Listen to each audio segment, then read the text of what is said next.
Hello, Mr. Bob here.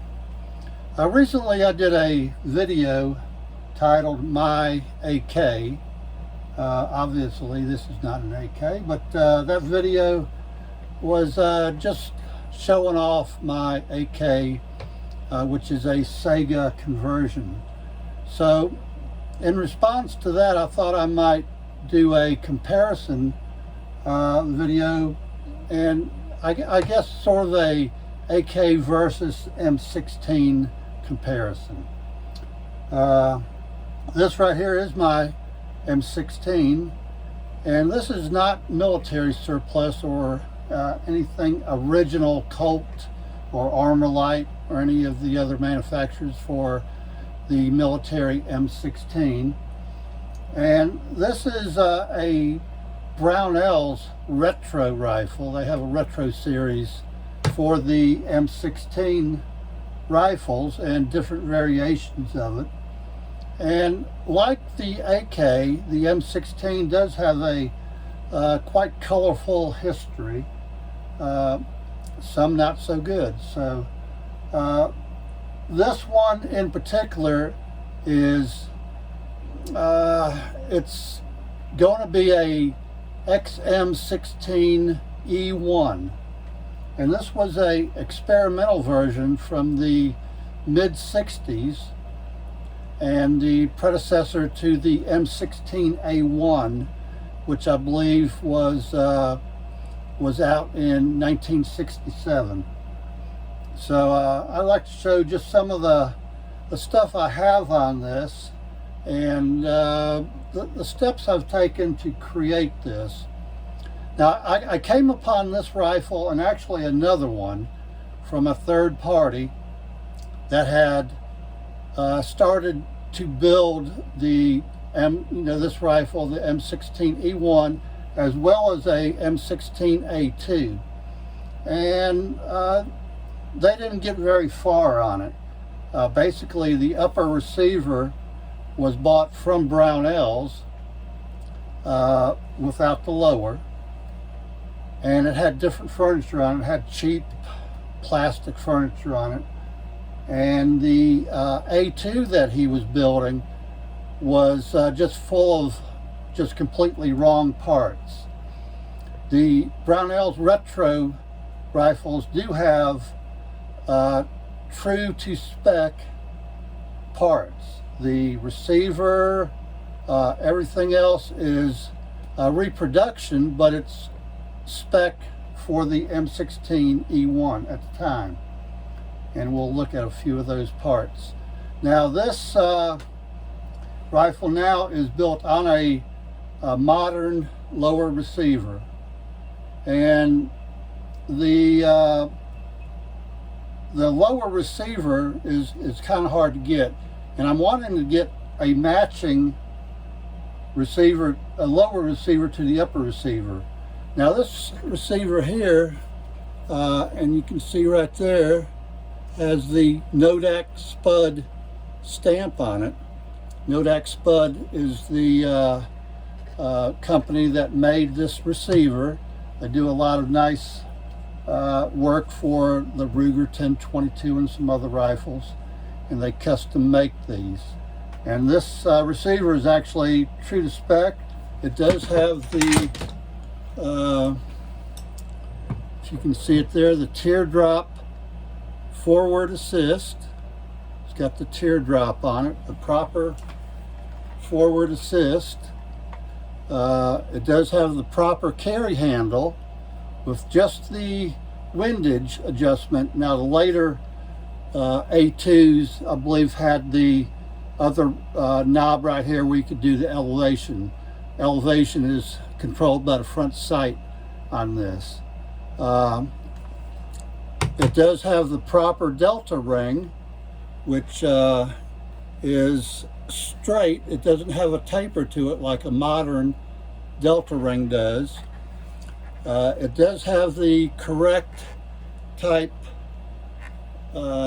front sight, the I guess you would call it the A1 type front sight. It has proper markings, and it is forged It is forged. The barrel on this is a 20-inch chrome-lined, phosphated 1 in 12 twist barrel, which was proper for the time.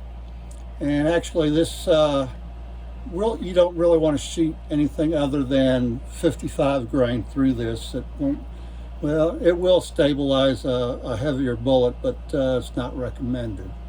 So that is proper. The flash hider is the 3-bill or the duck bill flash hider. It's open on the ends. Later in the A1 rifle, which this was the experimental version leading up to the A1, it would have the standard modern type bird cage. And I guess these right here could get hung up on the brush going through the jungles of Vietnam. But actually these flash hiders were preferred by the troops, and a lot of them put these on their A1 rifles because for some reason or somehow they could use that flash hider to open up cases of K-ration. I don't know, maybe they could stick it into banding and twist it and break the banding. I'm not sure. But that was just one interesting thing I read doing my research on this. Now, the furniture on this, I really had to look around for. This furniture I have on here is military surplus. It's a takeoff from a military M16. It's the triangular handguard with the teeth on it. They call these teeth, and these are common to, if you get the cheaper, less expensive takeoffs, some of them will have broken teeth, and this is all intact. And this one right here was actually refinished.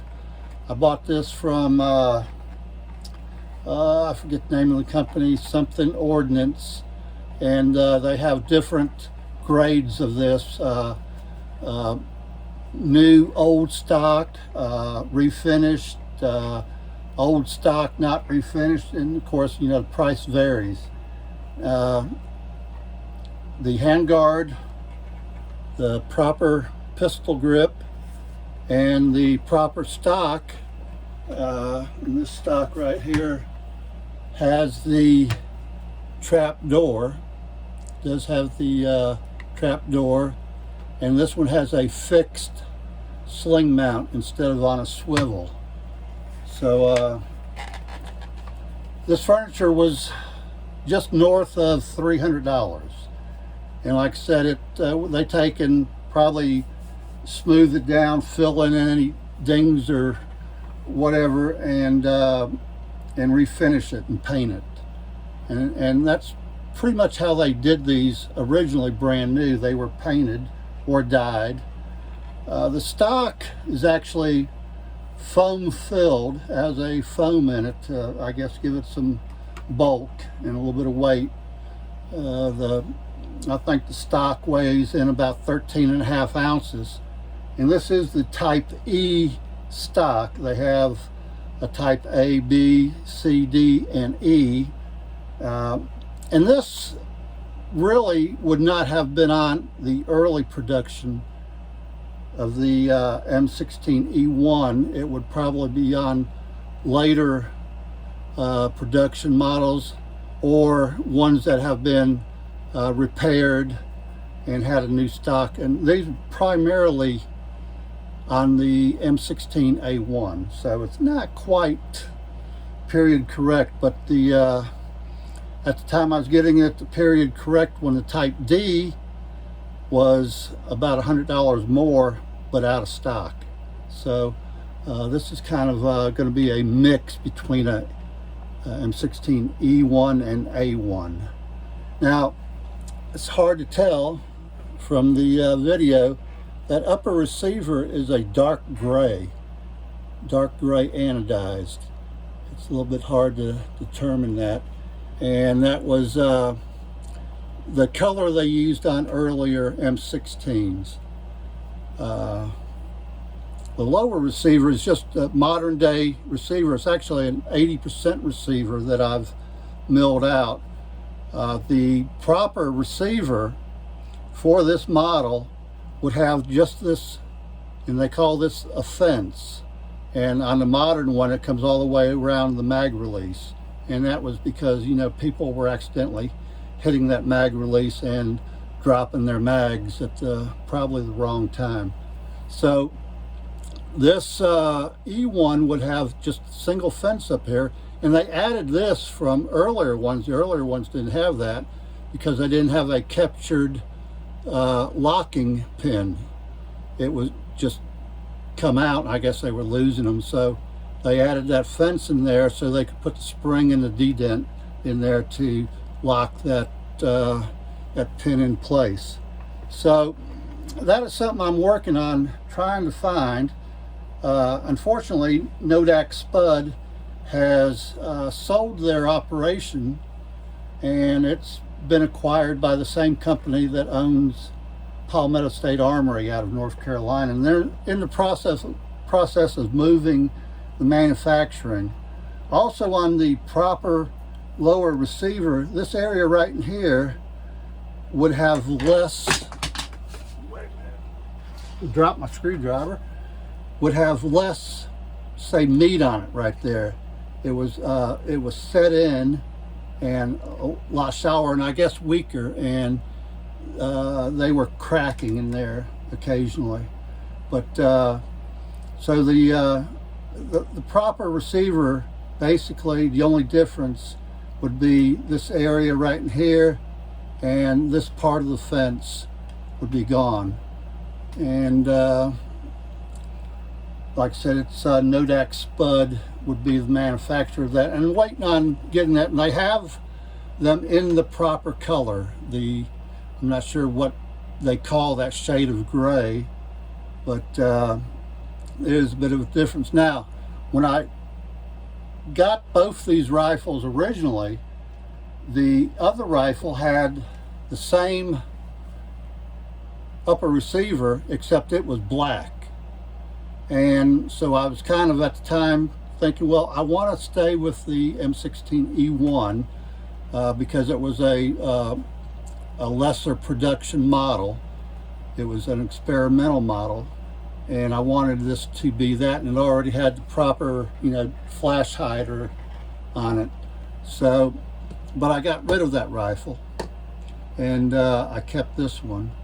So I do need to get the proper lower receiver in the proper color, and maybe in the comments somebody can tell me where I can get one of those. Maybe Gunbroker or somebody has one somewhere squirreled away and would like to get rid of it. But Nodak Spud are supposed to be back in production sometime in the summer, which probably means fall. So we are waiting on that. And again, this, you know, does have the windage adjustment on the top there. It's got the little D-dents there, and it's, I believe it's the 5-hole. I believe they make one that has more holes on it for finer adjustment, I guess, but that's what this came with. And it does have the proper style charging handle. So basically what I'm looking for is a true to spec rifle, not so much military surplus or anything like that, but it is brand new. And like I said, this is a 20-inch barrel, chrome line. It's a pencil barrel, just like they used back there in Vietnam. Has the bayonet lug, everything, the sling swivel, has the heat shields in the handguard, all proper, true to spec. And it's, I weighed it, I forget what the weight was on it. It's a little over, I think just a hair over 7 pounds. So it's not very heavy. And one thing I would like to get, and Brownell has it, is a fixed 4-power scope that mounts on the carry handle. Has a little hole in it right there where it would mount in there. And it's also, it's not made by Brownell, but Brownell carries it, and they had them made from the same Japanese company that made the original 4-power scope for the M16s that they used in Vietnam. A little bit pricey. I believe they're about $300, but it's supposed to be the same company with the Japanese opticals, and there's no doubt, if you're a photographer, you know that Japanese opticals are some of the best in the world, that and Swiss. But that would be something I'd like to have, and it's also made where you can use the rifle sight with that scope on there as well. I think that would be a nice addition to this. This rifle is very accurate the way it is right now. It's got that long sight radius on it. You know, you got what, about 24 inches or more of sight radius, unlike a AK that has a real short one. And I was talking about that in my AK video, how the short forward mounted rear sight bothered me somewhat. But you know, there's some differences. I believe it was the early production models of this rifle would have had the chrome bolt carrier group, and of course it's a phosphated barrel chrome line.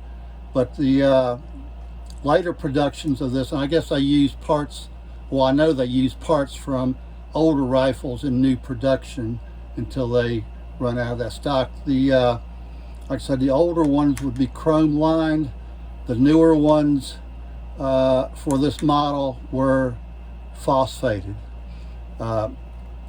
This particular bolt carrier group I have in here, I believe, is the nitrated finish. I forget where I got this bolt. It's not the true bolt for this, but this is, like I said, and this was the first year they had the assist on it. Before it was a slick side, they didn't have the assist, so these notches on the bolt would be correct for this year rifle. Like I said, this is really accurate. I've shot this at probably 80-90 yards and with the rifle sights, and have done very well with it. I've done some comparison. I've had my AK versus M16 sessions out at the gun range, and as far as accuracy, this one right here won every time. It would shoot a much tighter group. Of course, AKs are known to be a little loose as far as the groupings, but you know, the AK, I guess longevity would, of course, win out over the M16 any day. I mean, this M16 probably caused quite a few deaths in Vietnam from jamming and stuff like that. And a lot before, I guess before the A1, they didn't even have a cleaning kit that came with these rifles. The troops didn't know how to clean them, didn't have anything to clean them with. Earlier models did not have any chrome lining in the barrel. And they had a lot of problems with the 223 or 5.56 round. The type of powder they used in it was really dirty, and it would foul easy, and that's why, you know, a lot of movies you see people carrying M16s, be beating them on the stock on the ground to break the bolt loose, to unjam it. So there was a lot of problems with that, and some was with the rifle, but a lot of it also was that that cartridge. So a lot of interesting history around the M16 earlier models. And the earlier models, you know, people have always said the M16s had a fiberglass stock and handguard. Well, that was more so for the earlier ones, where they used a resin fiber compound for the stocks, and that kind of had a rough finish on it on some of the earlier ones. The later ones were actually more modern material. I believe it's a polymer fiber composite, and a little bit stronger, and it was a little bit heavier. This stock, like I said, is like 13. It was 375 grams. Earlier stocks were like 280 grams. So the good bit of difference in the weight between the two. But like I said, it is foam filled. And as far as the length, I think there was some variations in length, a little bit of difference in the way it was made in here. So not a whole lot of difference, just little subtle changes over the years. The stock and handguards that came with it, like I said, from Brownells, were really cheap and flimsy. The one from Brownell, you could take and just twist the handguard like that, and you could see it separate right there where the teeth are. I mean, it was so thin and loose, and it just really bothered me. If it wasn't so bad, I probably wouldn't have spent the $300 to do this, but I'm a bit OCD, and something like that really just chapped my ass, so we got rid of that. But everything on here, like I said, everything is true to spec. The barrel, somebody told me the barrel for these Brownell retro rifles was made by Ballistic Advantage. That's just something I read somewhere on the internet. So there's a lot of conflicting information about this rifle also, as far as timelines and stuff. So some of the dates of production, you have to take with a grain of salt, whoever wrote the article, where they got their information. But like I said, this was started off in the mid-60s, 64, 65, and led to the M16A1 in, I believe, 1967. So, and like I said, it was common practice to kind of mix parts from older models with newer production. So, you know, you could get some variation, and then of course when they were repaired, they would use what they had in stock also. But this is just, like I said, this is an 80% receiver that I had laying around, that I've milled out a few. And of course, you know, we're in a time now where they're talking about the ghost guns and all that, and so we're going to see what happens with those type of receivers. I just thought I'd share a little bit and show off this gun. I'm proud of most of the guns that I work on. I don't think I have a single AR type rifle that I bought as a complete rifle. Everything has been pieced together, and I'm proud of what I have, and I try to have the best. I use a lot of Aero Precision parts from my other ARs. I find that their price and their quality is really good, and I use a lot of their stuff. So not sure what else. The trigger on this is just a standard trigger that I had. It's nothing special on this. It's, you know, the actually kind of a crappy trigger, so I probably will upgrade that when I finally do find the right receiver. But other than that, that's about it. Still a little bit of work left to be done on it, but it's coming along. And like I said, it's a really good shooting rifle. So I would be really interested to see how it did with the 4x sight on it. And I believe with that 4x sight, you take this out to 300 yards pretty easily. As it is now, my eyes, I'm 70 years old, so 100 yards is pretty much what I shoot. But I hope you enjoyed it. Leave some comments if you like. I'm getting a little bit better at this YouTubing. I have several videos up and on different things. One thing that I have up is a 22 long rifle, dedicated 22 long rifle that I built using AR parts in the CMMG. It has dedicated barrel, 1 in 16 twist barrel, so I have that up and have some interesting things about that. So I'm going to leave it there, and I hope you enjoyed it, and we'll talk soon.